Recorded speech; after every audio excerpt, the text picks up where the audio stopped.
ሰላም የሸጊት ዩቲዩብ ቤተሰቦች እንደምን አላችሁ? እኔ በጣም ደህና ነኝ። በዛሬው ቪዲዮዬ የእንቅልፍ ሚስጥር ይዤላችሁ መጥቻለሁ። በህይወታችሁ ውስጥ ሲሶውን ወይም 1/3ኛውን ጊዜ ምን እንደምታደርጉ አስባችሁ ታውቃላችሁ?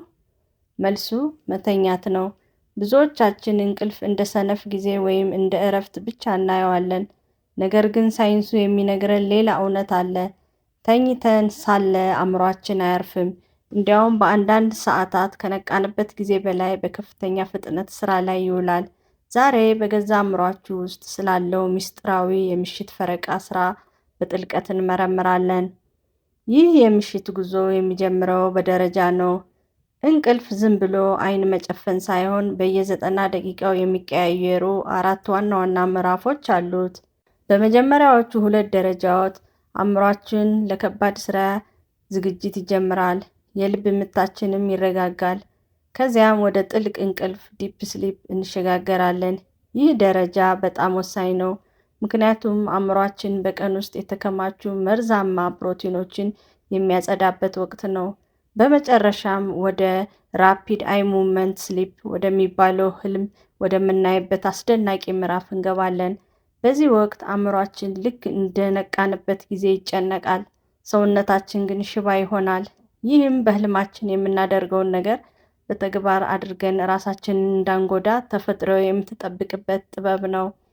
ይህ ሁሉ ሂደት ታዲያ ለምን አስፈለገ ካላችሁ፣ እንቅልፍ ለአእምሮ ልክ እንደ ሴቭ በተን ስለሚሰራ ነው። በቀን ውስጥ የተማርነውን አዲስ መረጃ ወደ ረጅም ጊዜ ማህደር ትውስታ የሚቀይረው በዚህ ወቅት ነው። ነገር ግን ስራው እዚህ ላይ አያበቃም። እንቅልፍ የስሜት ማጣሪያችንም ጭምር ነው። ያልተኛ ሰው ቶሎ የሚናደደው አእምሮው ስሜት መቆጣጠር ስላልቻለ ነው። በተጨማሪም አእምሮ በእንቅልፍ ወቅት የማይገናኙ የሚመስሉ ሀሳቦችን በማገናኘት አዳዲስ የፈጠራ መንገዶችን ይከፍታል። ለዚሁ ነው ለከባድ ጥያቄ ተኝቼበት ልደር የሚለው አባባል ሳይንሳዊ መሰረት ያለው። ነገር ግን ይህንን ወሳኝ ሂደት ካስተጓጎልነው ዋጋ እንከፍላለን። ሳይንቲስቱ ማቲው ወከር እንደሚለው እንቅልፍ ማጣት ቀስ በቀስ ራስን መግደል ነው። እንቅልፍ ስናጣ አእምሯችን ይዘጋል፣ ውሳኔ የመወሰን አቅማችን ይዳከማል። በረጅም ጊዜ ሂደት ደግሞ እንደ ደም ግፊት፣ ስኳር ላሉ በሽታዎች እንጋለጣለን።